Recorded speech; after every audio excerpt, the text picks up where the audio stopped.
Tonight, we've got a story on Von Maur coming to Jordan Creek. And I've got news on USA Gymnastics. And I'll tell you all about Iowa State's new recruits. Stay tuned, you're watching Newswatch.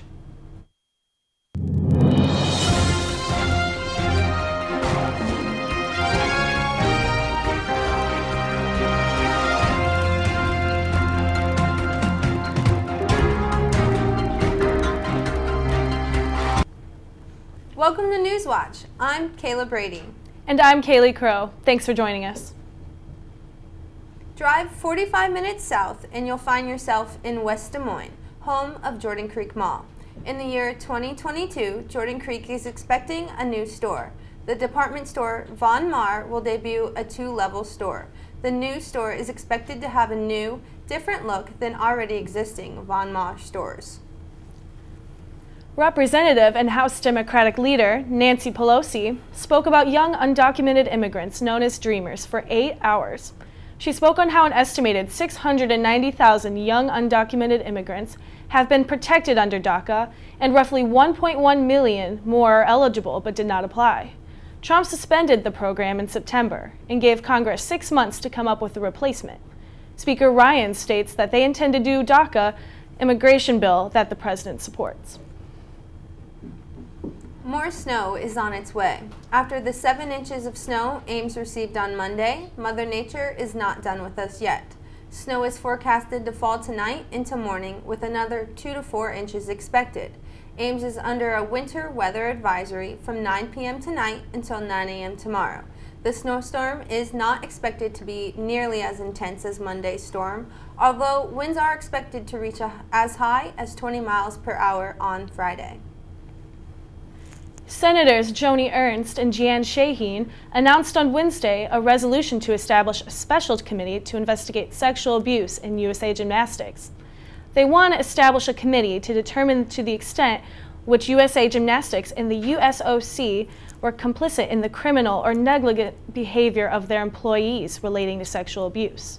16 other senators have signed on as co-sponsors, half of them women, all working together to find a solution to the systematic failures that allowed such abuse to happen and to increase transparency and athlete safety. Iowa State University is working to improve graduation rates for disadvantaged students. ISU's Innovation Alliance has a main goal to help students receive their degrees.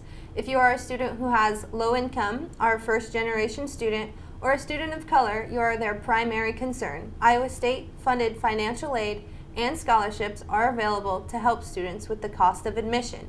The University Innovation Alliance encourages completion grants to help disadvantaged students receive their degrees. Stay tuned after the break for a story on the upcoming Winter Olympics. Welcome back to Newswatch. Edwin Jackson, the Colts' third leading tackler of the 2016 season, was killed by a drunk driver along with his Uber driver, Jeffrey Monroe.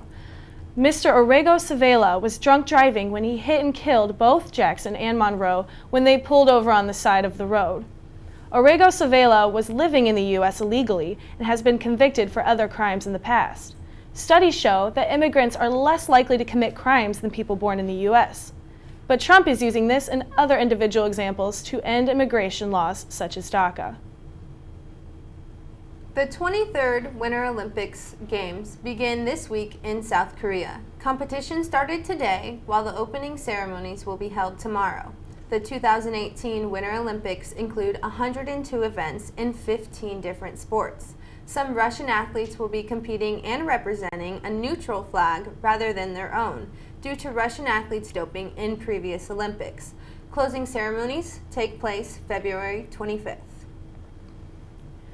A Girl Scout sold 300 boxes of cookies near a marijuana shop in California, making around $1,500.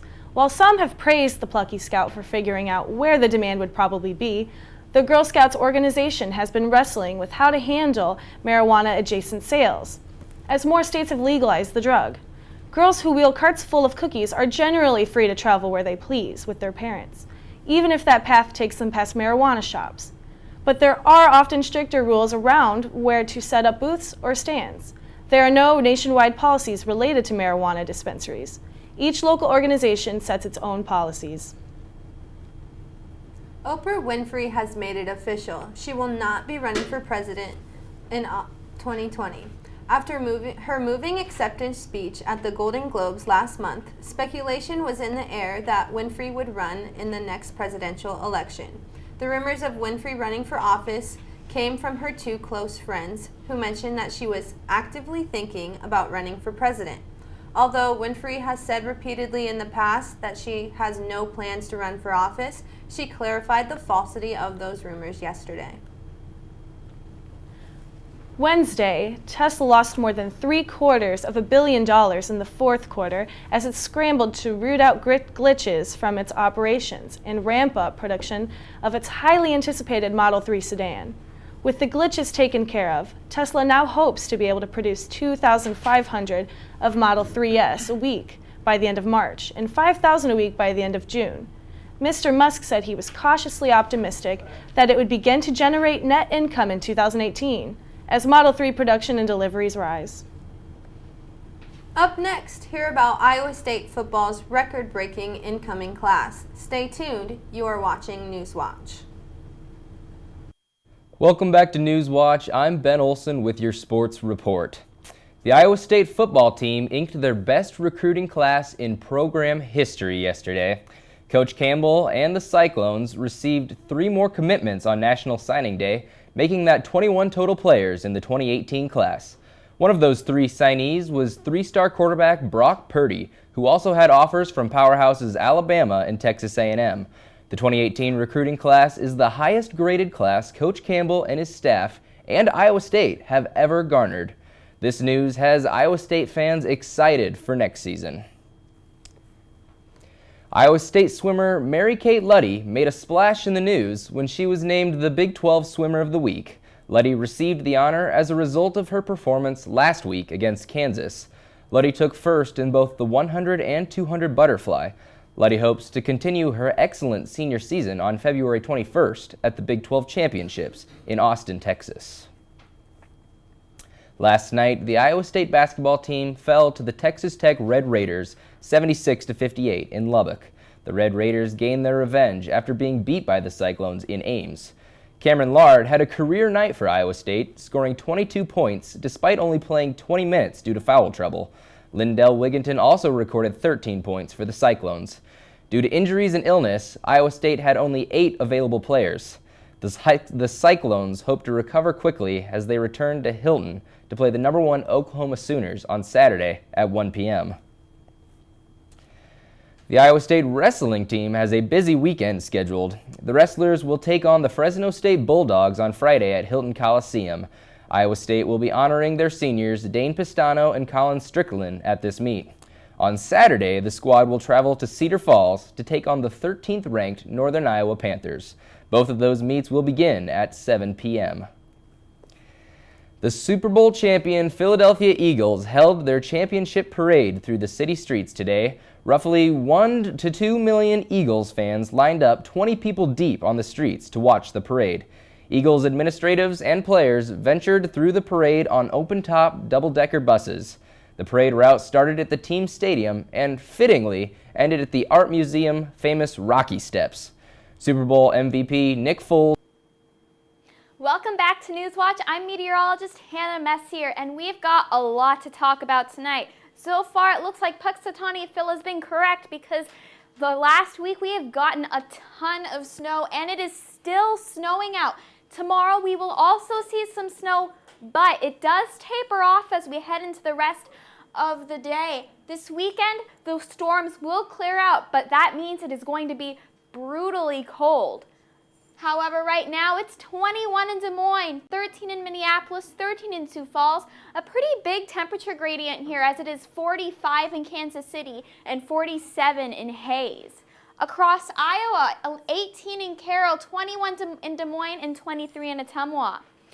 Currently, the snow bands are just to the north of Ames, moving through Fort Dodge, Waterloo, and Cedar Rapids, and even more snow up in South Dakota will be making its way into Iowa throughout the night. We have some winter weather advisories. We have a Winter storm warnings in Iowa Falls, Fort Dodge, Ames and Story County, Garwin, Waterloo, Cedar Rapids and Iowa City, Mason City, and then south to Des Moines. You're only in an advisory. So make sure you watch that because we have some poor roads. We have I-35 to the north completely covered in snow. So I advise not to travel tonight. Especially out east, we have snow-covered roads. Actually, if you're in northern Iowa, I would stay clear of driving tonight. Winds aren't bad though. We have 9 in Des Moines, 11 miles per hour in Ames, a little windier in Spencer at 16.